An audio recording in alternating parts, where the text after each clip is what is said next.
Citoyens, citoyennes, bonjour et bienvenue à bord de cette nouvelle émission, La Sentinelle. Une émission d'éveil citoyen, d'interpellation, de mobilisation des jeunes et des femmes pour plus de participation à la gouvernance. Alors que nous commençons cette émission, chers téléspectateurs, nous avons sur ce plateau deux intervenants, la coordonnatrice d'APADER, cette organisation la même qui produit cette émission, et Madame Eliana Baldi qui interviendra en deuxième partie. Madame la coordonnatrice, bonjour et bienvenue. Bonjour Mathias. Comment vous vous sentez? Assez bien. Et vous-même? Je vais très bien, merci, et bienvenue une fois de plus sur ce plateau. Merci, monsieur. Voilà, nous allons, chers téléspectateurs, commencer avec cette première édition de votre émission La Sentinelle. Une émission, je l'ai dit, d'éveil citoyen, d'interpellation et de mobilisation des jeunes et des femmes pour plus de participation à la gouvernance. Le décor ainsi planté, mesdames et messieurs, retrouvons-nous simplement derrière cette ponctuation.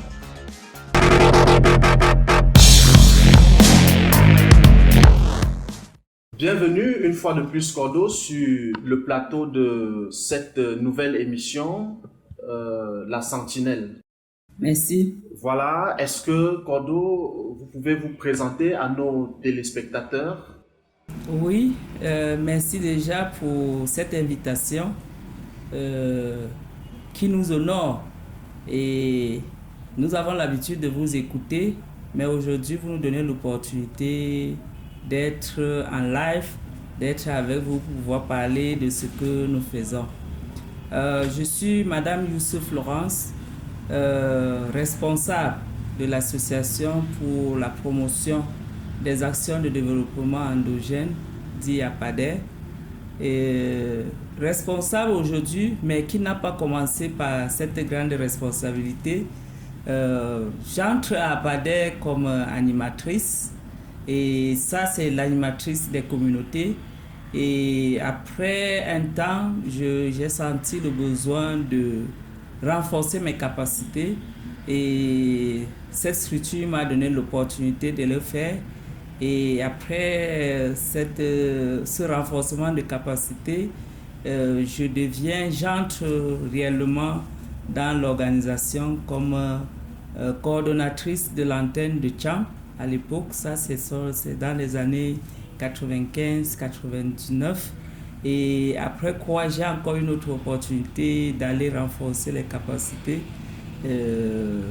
toujours dans le développement et la gestion des ressources naturelles. Et une fois revenu, c'est là où j'ai commencé à occuper des postes de responsabilité au sein de l'organisation, en tant que chargé de programme à APADER, ce qui a duré plusieurs années. Mais ça n'avait pas empêché que je continue aussi, à cause des ressources humaines limitées et des moyens financiers devant recruter, à continuer à jouer le rôle d'animatrice de communauté. Donc, dans cette posture de chargé de programme, j'étais de temps en temps aussi appelé à faire des descentes sur le terrain pour pouvoir soutenir des actions.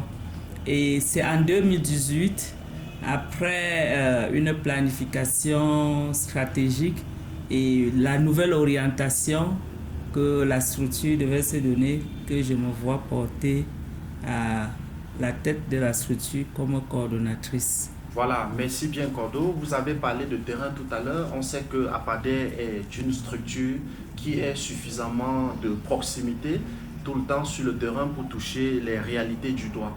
Vous avez aussi parlé de 2018, votre ascension à la tête de cette structure. Quelque part, nous avons lu que APADER est né en 1993. Exactement. Est-ce que vous pouvez nous dire dans quel contexte est-ce que APADER est né et comment est-ce que ça a évolué jusqu'à, disons, 2018? Merci Mathias pour cette question qui nous fait encore rentrer dans l'historique ou dans le parcours historique de APADER. Comme vous l'avez dit, c'est en 93 que APADER obtient son acte de naissance. Mais avant cette date, elle avait déjà commencé des actions sur le terrain. Et ces actions, c'est ces actions qu'elle avait commencé, donc accompagner les communautés à la base. Et dans l'accompagnement des communautés, c'était des individus, c'était des groupes structurés, c'était même l'accompagnement à la structuration.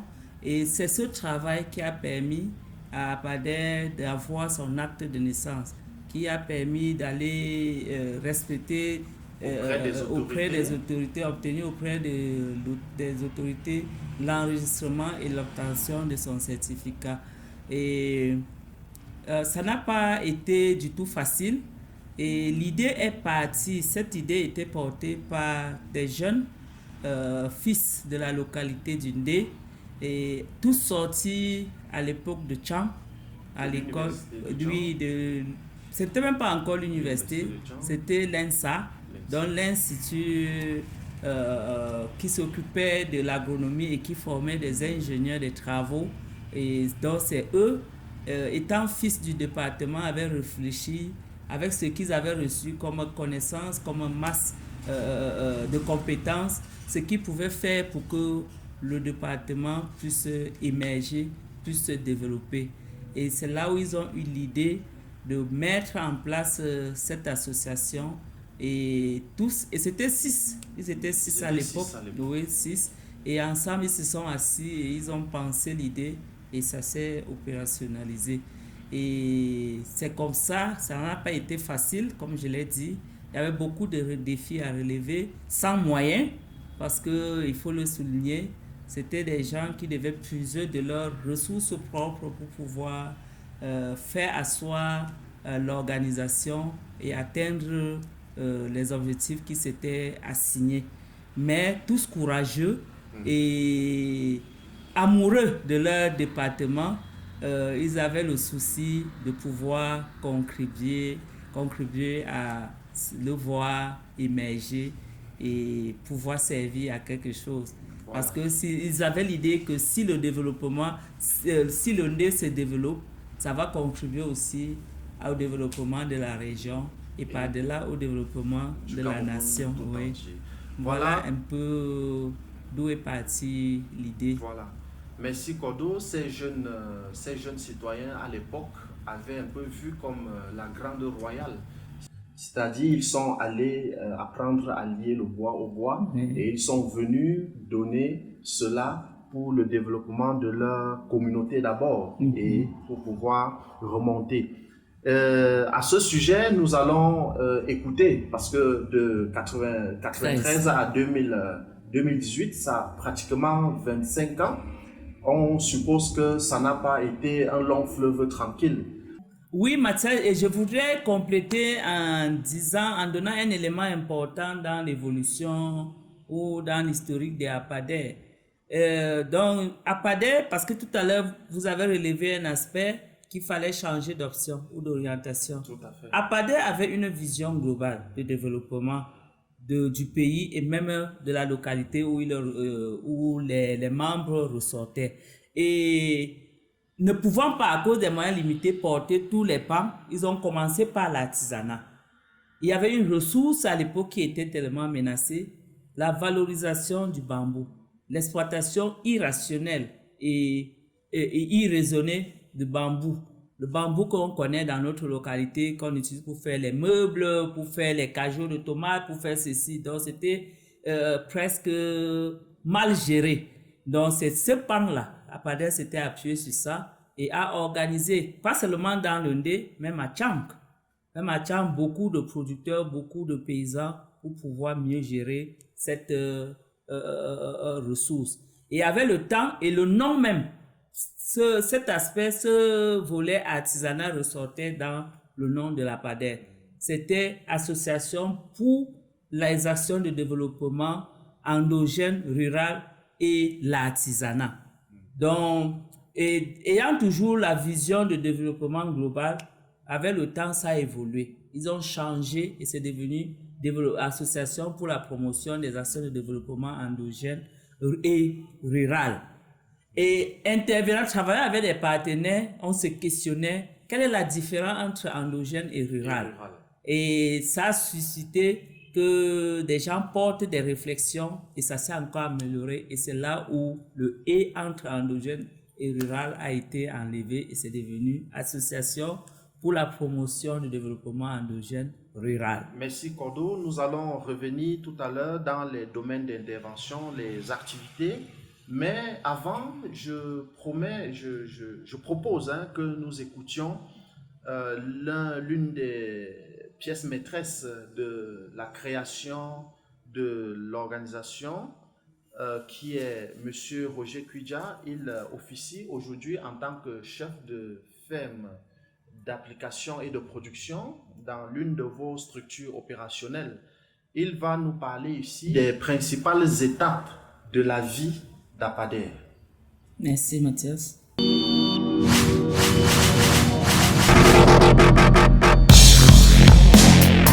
Je suis Roger Cuidja, l'un des promoteurs de l'Association pour la promotion des actions de développement endogène et rural, APADER, que les gens appellent APADER. Je suis agronome de formation, mais de plus en plus un agent de transformation sociale. Oui, bon, comme vous avez abordé ces différentes phases de genèse et de développement de APADER avec la coordonnatrice, peut-être je vais seulement revenir sur les événements phares qui ont marqué ce cheminement-là. Je voudrais dire que nous sommes les promoteurs, nous sommes à l'époque en 1993, des jeunes étudiants sortis des centres universitaires professionnels comme à Chang, qui étions en majorité dans le groupe. Et là, avec le défi tout simplement de booster l'agriculture dans notre département d'origine qui est le département d'Undé. C'était un challenge, un défi, mais avec très peu de professionnalisme parce que sortis de l'école à l'époque, on nous avait formés comme des vulgarisateurs agricoles. Et là, il n'y avait vraiment personne parmi nous qui avait fait le développement en tant que profession. Nous voyons seulement le développement de l'agriculture et puis nous sommes quand même de la vague où on formait des gens pour aller apprendre, instruire les populations à la base, les agriculteurs pour améliorer les techniques de production. C'était ça. Les difficultés devraient nécessairement naître. Quand on parle d'entreprise, il faut avoir des locaux, il faut avoir du personnel, et tout ça sans véritable moyen. Nous n'avons pas mis en place un système de collecte des actions pour mettre en place l'entreprise. Tout ce que nous avions, c'était notre savoir, nos savoir-faire, peut-être nos savoirs, notre technicité, peut-être un peu les attitudes qu'on apprenait, nos nouvelles attitudes qu'on apprenait à travers des expériences d'ailleurs. Oui, Meda Kwachou, oui, il était effectivement là à tous ses débuts de la première heure. Nous étions là, on avait des amis comme Oscar Tusseux qui était là au début, des amis comme Antoine Gassa, Sib Mété, tout ça c'était des gens qui étaient là aux premières heures. Et à chaque fois on se rencontrait pour réfléchir et pour mettre des actions en place. Voilà. Non, chemin faisant, avec des difficultés, beaucoup ont compris que décoller, se développer individuellement à travers une entreprise sociale est vraiment difficile. Pour eux, ils ont dit qu'ils ne croient pas qu'on peut même se développer, qu'on peut même développer les autres tant qu'on n'est pas développé soi-même. Il faut trouver les voies et moyens pour se développer soi-même avant de chercher à développer les autres. Ça, et c'est comme ça qu'ils ont pris chacun sa voie. D'autres sont entrés fortement dans l'administration pour se faire des bonnes carrières là-bas. D'autres sont entrés dans le domaine privé pour se faire une place au soleil. Bon, comme on avait déjà assez avancé, les promoteurs de premières heures ont décidé de rester. Donc, de tout ce groupe-là, nous sommes à peine 3, parce que entre-temps, les gens sortaient, mais des gens revenaient aussi. Des gens entraient, des nouvelles personnes étaient intéressées par ce que nous faisions. Et c'est là où cette notion de se circonscrire, ne pas s'éparpiller, ne pas trop embrasser, de se circonscrire sur le plan territorial, était née, nous a reconforté dans ce qu'on faisait déjà et nous a permis de mieux planifier, de mieux nous projeter, nous organiser à être maintenant des véritables organisations de la société civile. Dieu bénissant, Pain pour le Monde a trouvé en nous aussi un partenaire sérieux bien après, et avec son programme de service civil pour la paix, nous a accepté dans ce programme, et ce programme a été vraiment le déclencheur ou alors l'accélérateur de la croissance de APADER. Voilà où nous nous retrouvons vraiment dans notre assiette sur des choses que nous faisions et où aujourd'hui, Pain pour le Monde, ce programme service civil pour la paix durable, j'insiste là-dessus, nous a permis donc de regrouper, de faire vraiment la synergie de tout ce que nous avons s'aimer, quelquefois dans le tâtonnement, quelquefois avec beaucoup d'enthousiasme, quelquefois avec de l'amateurisme, mais que des gens ont accompagné au jour le jour et qui venaient maintenant se clôturer par un projet qui nous permettait de renforcer tous les acquis et de nous instituer, de nous positionner maintenant comme une véritable force de proposition au niveau local pour les problèmes de droits économiques et sociaux des populations. Non, ce n'est pas les rêves, c'est pas seulement les rêves, mais les défis. Les rêves de l'enfant, hein? Oui, bon, mais je voudrais dire que c'est beaucoup plus même en termes de défis, parce que la vie d'une organisation où il y a les hauts et les bas. Depuis un certain nombre d'années, nous commençons à fonctionner sur la ligne asymptotique. Nous ne descendons plus et il faut y rester. Ça, c'est un gros défi. Il faut y rester. Et il faut de plus en plus se professionnaliser. Et là, ça fait quand même près de 25-30 ans, toute cette vie que je viens de vous relater là, qui s'est faite comme ça, qui s'est construite comme ça, hors des caméras. Mais aujourd'hui, nous avons senti la nécessité, l'urgence d'être dans la toile, de communiquer avec l'extérieur. Et vous voyez, c'est un véritable défi. Et donc, ce défi-là, c'est un challenge, c'est un nouveau chantier où il faut s'y installer pour la durée. Nous n'allons pas être sur la toile pour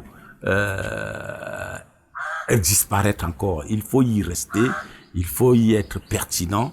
Et c'est là où je trouve que avec les collègues, avec toute l'équipe qui est là aujourd'hui, qui est une nouvelle équipe, suffisamment engagé aussi, il faudrait que nous travaillions davantage dur pour pouvoir mériter la confiance que tout ce que les partenaires sont en train de faire pour nous, mais aussi de montrer l'impact de tout ce beau travail, de toute cette confiance qu'on met en nous pour instaurer auprès de nous une véritable paix durable. Nous devenons donc, pour l'instant, dans le département d'Undé, un maillon important en termes de propositions, d'interpellations, mais aussi d'accompagnement des populations sur le plan de leur donner des opportunités économiques pour se mettre comme des citoyens à part entière, pas comme des mendiants qu'on a transformés en des cobayes électorales pour leur donner. On peut être indépendant, on peut réussir dans la vie sans passer nécessairement par cette voie qu'on cherche à nous laisser croire que c'est la bonne voie. Nous trouvons que c'est une voie éphémère. Je dis sur le plan territorial, sur le plan local. Donc tout ça, c'est des défis. Tout ça, c'est les nouveaux chantiers. Rester au niveau de la toile, être plus performant, plus professionnel même d'ailleurs, et être suffisamment utile pour les populations à la base pour lesquelles nous sommes spécialisés. Nous sommes un relais entre ces populations-là et les décideurs et les partenaires techniques et financiers. Merci beaucoup, M. Roger. Merci, Eliana.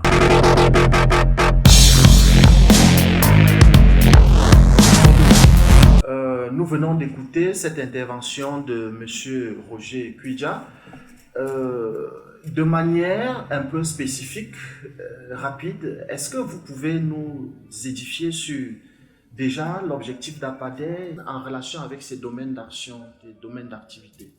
Merci Mathias pour ces questions qui me fait un peu sourire parce que ça permet là aux téléspectateurs de comprendre ce que réellement fait APADER. Tout à fait. Et APADER a plusieurs domaines d'intervention, dont les plus importants sont l'agroécologie. Et dans l'agroécologie ou la gestion durable des ressources, c'est d'amener des gens à pouvoir adopter des pratiques qui réduisent l'utilisation des intrants massifs, des intrants externes. Et l'autre pan, c'est ce qu'on appelle encore régulièrement les produits chimiques. Les produits chimiques. Parce que ce n'est pas seulement les produits chimiques. Quand on dit l'utilisation est réduite ou massive des intrants externes, ce n'est pas seulement ça. Parce qu'on y va, on touche même les matériels, les équipements. Okay. Oui, des équipements qu'on importe et que parfois ce n'est pas toujours approprié ou adapté dans le contexte. Oui, dans notre contexte, surtout dans le contexte. Donc ça va un peu au-delà des produits chimiques. Et aussi, l'autre objectif, c'est de renforcer le pouvoir d'agir des citoyens et citoyennes pour l'instauration, pour plus d'instauration de la démocratie locale et de vivre ensemble harmonieux. C'est aussi un objectif grand et qui n'est pas facile, mais qu'APADER travaille depuis des années pour pouvoir atteindre. Vous avez suffisamment d'activités? Oui, il y a aussi des activités, il y a beaucoup d'activités que nous portons dans ce sens. Et actuellement même, avec le travail que nous faisons, il y a même déjà un espace qu'on a créé et qu'on a mis en place, qu'on appelle l'Observatoire pour la paix durable. Et c'est un espace qui est donné aux citoyens qui veulent réfléchir ou contribuer à apporter des solutions aux problèmes ou des sujets d'intérêt généraux. Ils se retrouvent pour pouvoir y réfléchir et proposer ou interpeller les décideurs sur quelques éléments que ce soit. Le troisième objectif, c'est accompagner le développement personnel des jeunes, en milieu jeune. Et ça, c'est pour qu'ils puissent s'impliquer mieux dans la vie publique de leur environnement ou de leur cité. Et ça part du fait que le constat, c'était l'indolence. On avait constaté que des jeunes étaient indolents, ils n'étaient pas éveillés, ils n'étaient pas intéressés par ce qui se passait dans leur environnement. Donc, on a pensé qu'il fallait travailler, qu'il y avait beaucoup de défis à relever dans ce sens et à travailler pour qu'ils puissent davantage s'intéresser à la vie dans leur environnement. À vous entendre parler, on comprend que vous avez tellement d'activités tellement de groupes cibles peut-être aussi, mais quels sont les partenaires, les principaux avec lesquels vous contribuez à mettre en œuvre ces nombreuses activités? Oui, merci Mathias. Avant d'aborder les partenaires, il y a un objectif important qu'il faille relever ici. C'est l'autonomisation de la fille et de la femme. Et ça, c'est pour qu'ils aient plus de responsabilités et d'engagement dans les instances de prise de décision, que ce soit au niveau local, communautaire, au niveau régional ou national. Et ça, nous avons beaucoup d'activités que nous travaillons et des programmes que nous développons afin de pouvoir renforcer les capacités de ces femmes et les enrôler dans ces différents programmes ou instances de prise de décision. Et ce travail que nous faisons, nous ne le faisons pas seul, parce que si c'était seul, nous ne pourrons pas. Nous avons des approches que nous développons et c'est ces approches ou des stratégies d'intervention qui nous permettent d'atteindre les objectifs que tantôt nous avons énumérés. Et l'une des approches, c'est la recherche-action. Dans tout ce que nous faisons, il faut faire une recherche pour pouvoir mieux comprendre le contexte et pouvoir développer des activités qui peuvent impacter ou donner des résultats ou des changements escomptés. Et l'autre approche, c'est après cette recherche-action, nous avons une approche aussi, surtout avec les jeunes et les citoyens, basée sur la co-construction. Et quand nous parlons de co-construction, avec les jeunes par exemple, c'est co-construire des repères socio-culturels. Parce que ça part de là. Les jeunes de plus en plus n'ont plus de repères. Ils ne savent plus sur lesquels piliers s'appuyer pour pouvoir rêver. Et non plus de modèles sociaux. Oui, et contribuer au développement de leur pays. Il y a aussi la co-construction avec les différents autres acteurs ou bénéficiaires de nos actions qui rentrent dans la promotion ou le développement des innovations, la vulgarisation des innovations que nous faisons ou que nous trouvons. Donc, cette conclusion, ça va à l'endroit de ces différentes cibles. Et un autre élément, c'est la formation, qui est une approche aussi et que nous développons. Et une autre approche, c'est les causeries. Ça peut être des causeries éducatives, des causeries débats ou des causeries ou des débats, des conférences, des tables rondes que nous développons, Et l'une des approches aussi qui nous permet de mesurer ou d'atteindre nos cibles ou de voir la portée de nos actions, c'est le suivi, accompagnement, insertion des bénéficiaires que nous portons.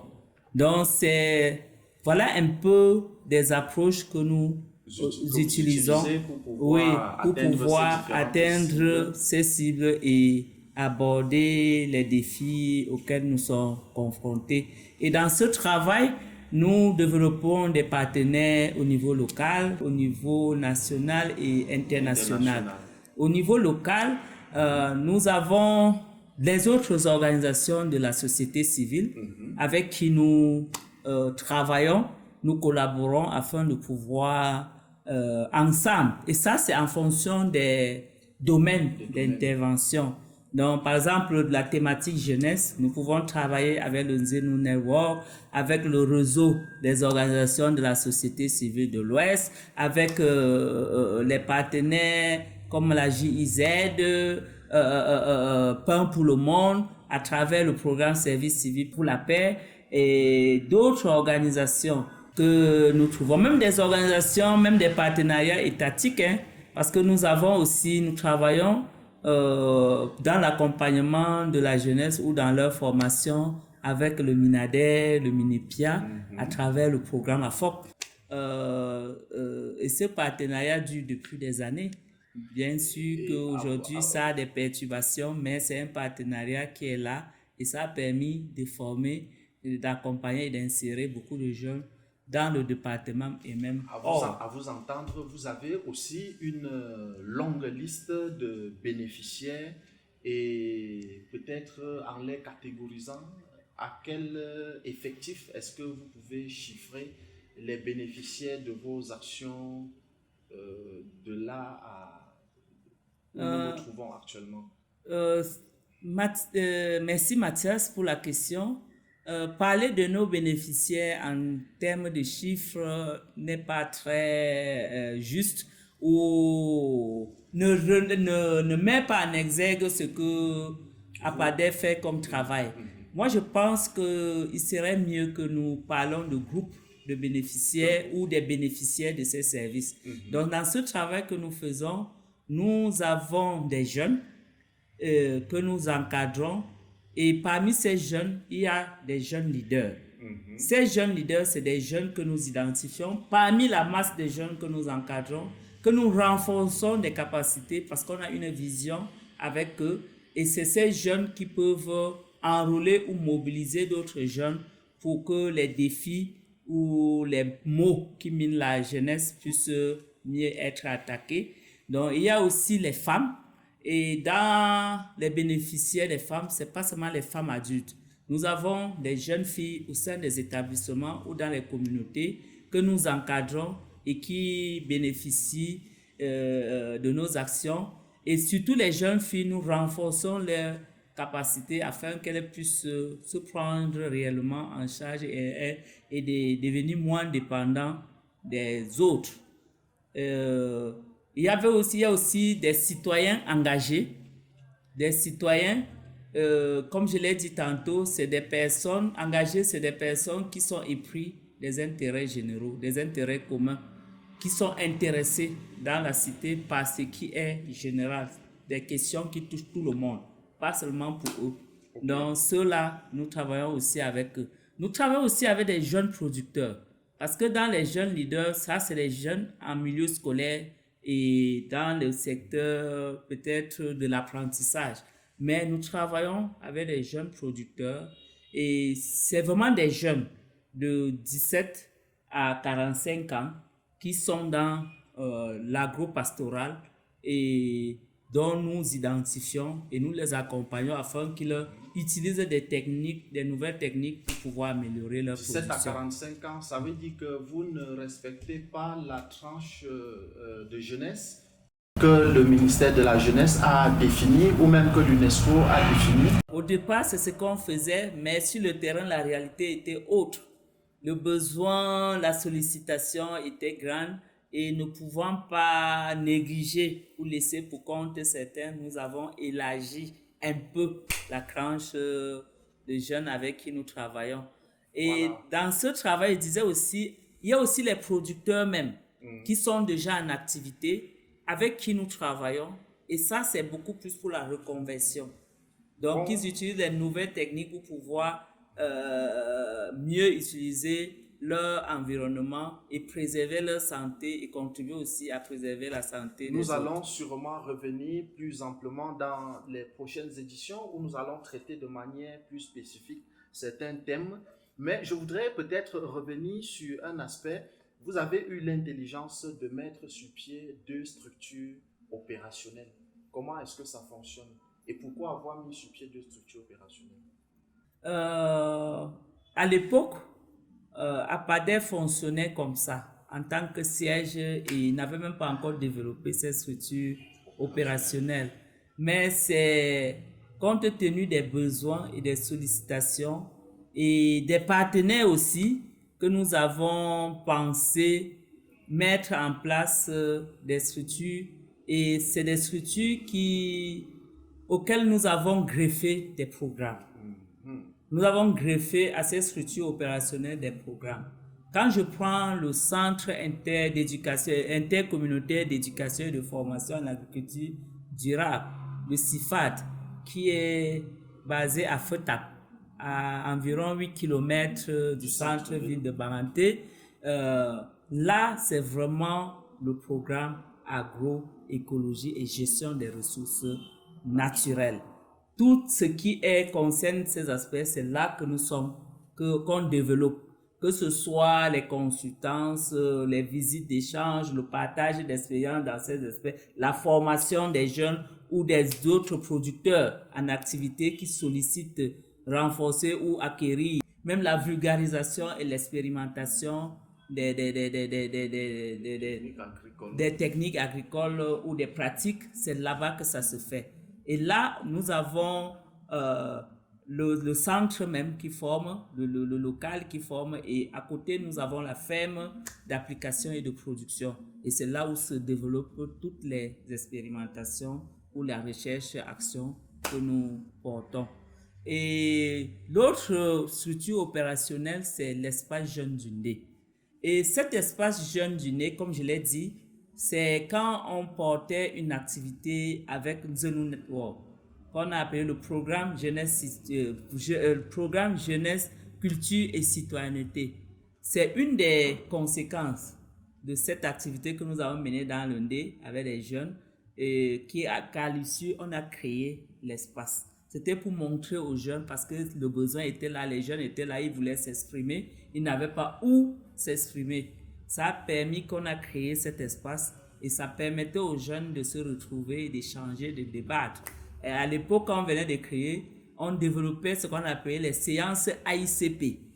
Et c'est des séances où on développait le leadership des jeunes. On amenait les jeunes, on les transmettait les attitudes pour débattre, pour s'exprimer, pour prendre la parole, comment. Et c'était vraiment des jeunes eux-mêmes qui portaient des activités. Donc, quand on identifiait un thème, qu'est-ce que l'intégrité, la culture, on mettait, c'est des jeunes qui préparaient la thématique et venaient échanger avec leur père sur ça. Un espace jeune, ça doit faire véritablement du bien aux jeunes qui, quelquefois, ont du mal à trouver des opportunités, des possibilités de s'exprimer.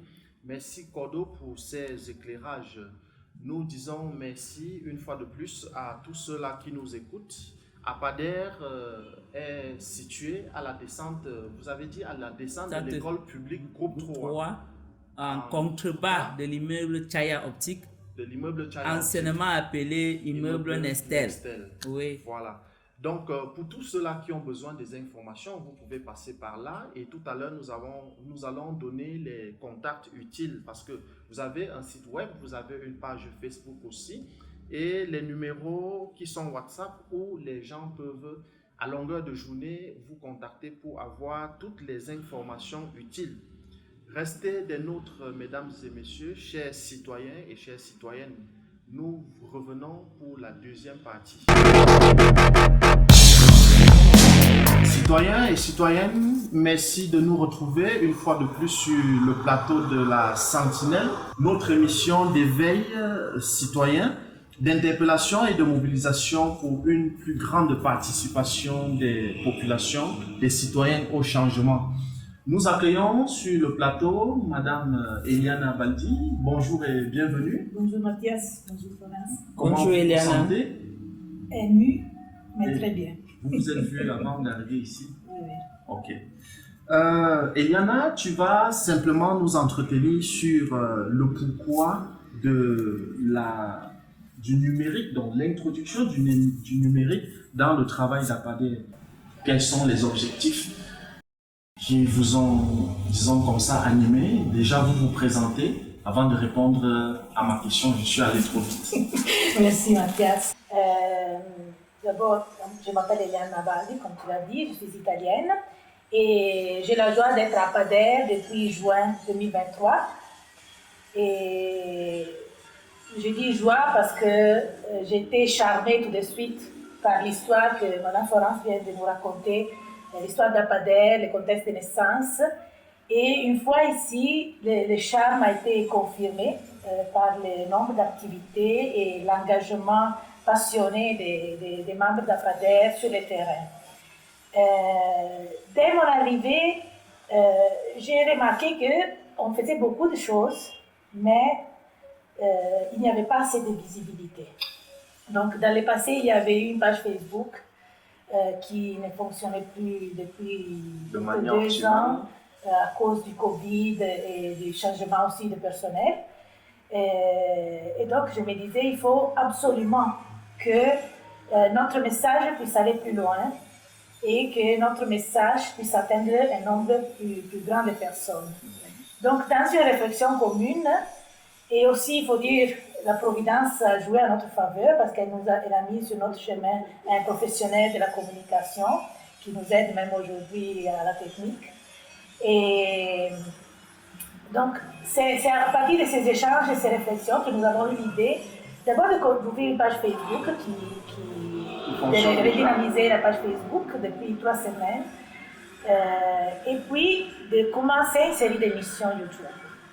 Donc, celle-ci est la première et espérons que c'est la première du nombre indéterminé d'émissions. Voilà, et quels seront les thèmes que vous allez aborder durant ces différentes émissions et pour quelle fréquence?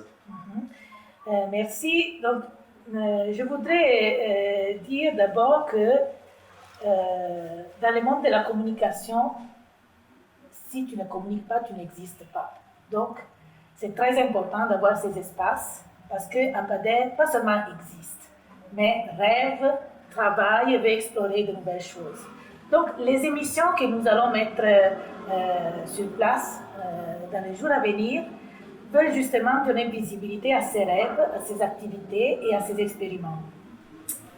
Donc, elles vont toucher un peu tous les domaines d'action que Florence venait d'évaluer. Exactement. Est-ce qu'on va s'arrêter seulement peut-être dans les chapeaux comme ça, structure opérationnelle, ou bien on va aller un peu plus? Notre intention c'est d'entrer petit à petit dans les détails, creuser à l'intérieur de chaque activité, parce qu'on pourra commencer par des thèmes généraux comme l'autonomisation de la femme, l'agroécologie, plutôt que la participation citoyenne, mais après on pourra entrer dans la vie des différents groupes qui sont en vie et qui sont accompagnés par APADER, mais aussi on pourra, disons, prendre comme point de départ des faits d'actualité, des problématiques ou des défis que l'Inde ou le Cameroun ou le monde nous proposent et en débattre. En fait, aujourd'hui, c'est des membres d'APADER qui sont là, mais dans l'avenir, ce qu'on souhaite, c'est que les bénéficiaires de nos activités, de nos projets puissent être avec nous et partager leur expérience. Et pourquoi pas, ceux qui nous écoutent aujourd'hui pourraient aussi se proposer pour venir intervenir et débattre sur un thème plutôt que sur un autre. Donc notre émission se veut en dialogue avec les téléspectateurs qui peuvent nous donner leur feedback par les moyens qui sont les moyens de YouTube. Donc on peut faire des likes, des commentaires. On peut, puisque les émissions seront lancées dans notre page Facebook, on peut aussi commenter dans la page Facebook. Mais peut-être après, on va donner les contacts email, WhatsApp pour nous faire un retour sur ce que nous allons proposer. Voilà, je suis Monsieur X, Madame Eliana. Est-ce que je pourrais participer à une émission, à l'une de vos émissions, La Sentinelle? Je suis un auditeur ou un téléspectateur anonyme. Comment est-ce que je pourrais être identifié ou alors comment est-ce que je pourrais faire pour être sur le plateau avec vous? Merci, M. Mathias. Je pense que ce que nous voulons produire, c'est des choses sérieuses et des choses qui nous mettent aussi en jeu. Parce que s'exposer, c'est avoir de la visibilité, mais c'est aussi rendre compte. Donc, quand j'ai dit que tout le monde peut participer, il faudra d'abord avoir un contact avec nous, venir au bureau, nous connaître, et quand on pourra avoir cette confiance réciproque, voilà que nous pourrons accueillir les personnes sur le plateau. Merci beaucoup, Eliana. Et à qui s'adresse de manière vraiment spécifique ces émissions qui sont, en fait, que nous avons débutées aujourd'hui? Les émissions sont pour tous les citoyens et les citoyennes.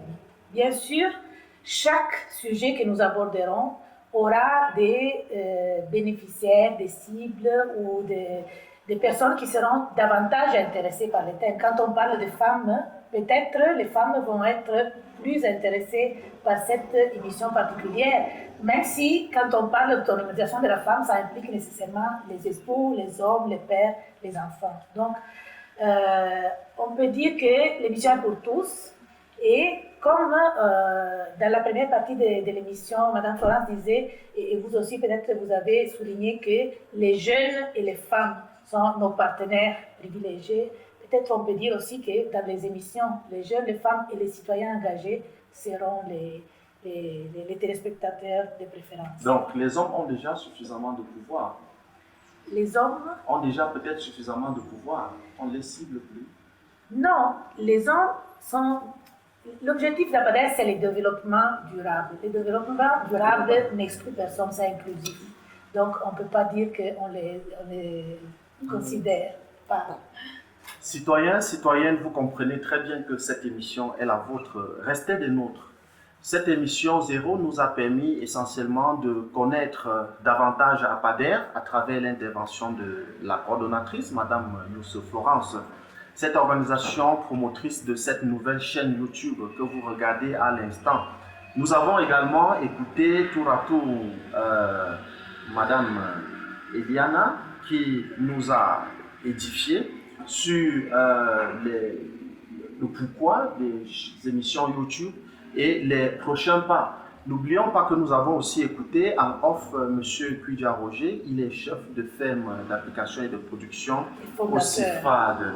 Voilà, il est l'une des chevilles ouvrières, n'est-ce pas, ayant permis la mise, je vais dire, la naissance de l'association pour la promotion des actions de développement endogène rural, qui, dans son fonctionnement, a dû se procurer 2 structures opérationnelles. On a parlé de l'espace Jeune Jundé et du centre intercommunautaire d'éducation et de formation en agriculture durable, situé à quelques 8 km de Banganté. Mesdames et messieurs, chers citoyens, chères citoyennes, les réseaux sociaux vont permettre effectivement à APADER d'atteindre un plus grand nombre de personnes, communiquer sur ses activités, surtout avec les jeunes et les femmes. Est-ce que vous avez un dernier mot, Madame la coordonnatrice, à l'endroit de nos téléspectateurs? Merci Mathias. Le dernier mot, ce n'est que dire merci à tous ceux qui nous ont écoutés et les exhorter à davantage s'intéresser à ce que nous les proposerons dans les prochains jours et venir aussi pour ceux qui sont dans la localité de Banganté, venir à l'espace jeune, nous visiter et découvrir davantage ce que APADER fait. Nous restons ouverts, nous restons disposés et à recevoir et accompagner qui que ce soit. Merci encore à cette invitation, à Mathias qui a voulu prêter sa voix pour que ceci puisse avoir lieu. Non, et nous remercions davantage le communicateur qui a disposé de son temps pour pouvoir nous permettre de rendre ceci possible. Et à tous les êtres intervenants, nous leur disons aussi merci pour la disposition et la disponibilité à intervenir dans cette émission.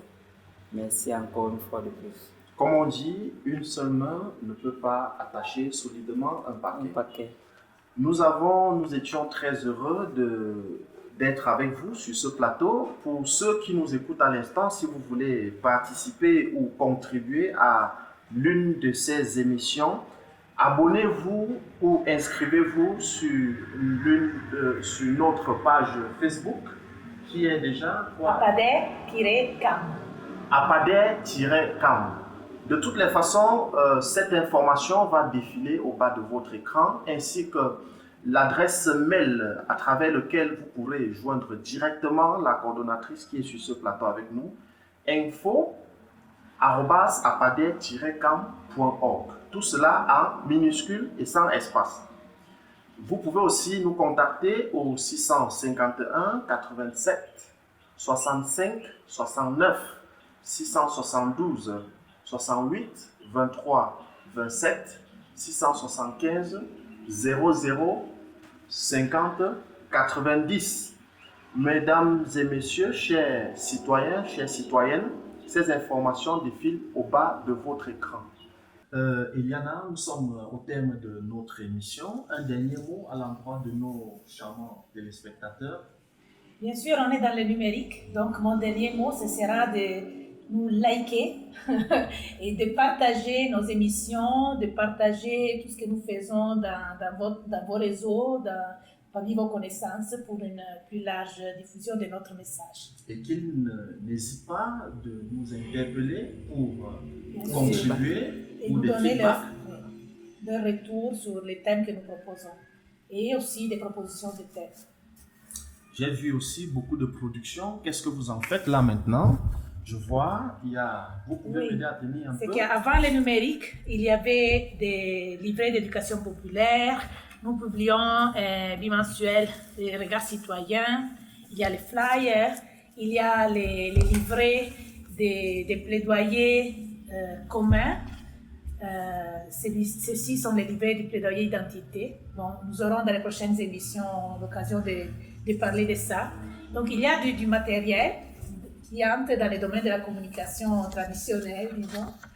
Et ça, quand notre site sera aussi opérationnel, on va pouvoir rendre disponible en digital aussi tout ça. Ok. Merci beaucoup, merci grandement pour votre disponibilité. Merci pour les éclairages que vous avez apportés à nos téléspectateurs relativement aux activités d'APADER et cette assurance pour les prochains pas. C'est-à-dire qu'après cette émission, ils attendront déjà très bientôt sûrement. Merci citoyens, merci citoyennes. Prenons rendez-vous très bientôt sur la voie.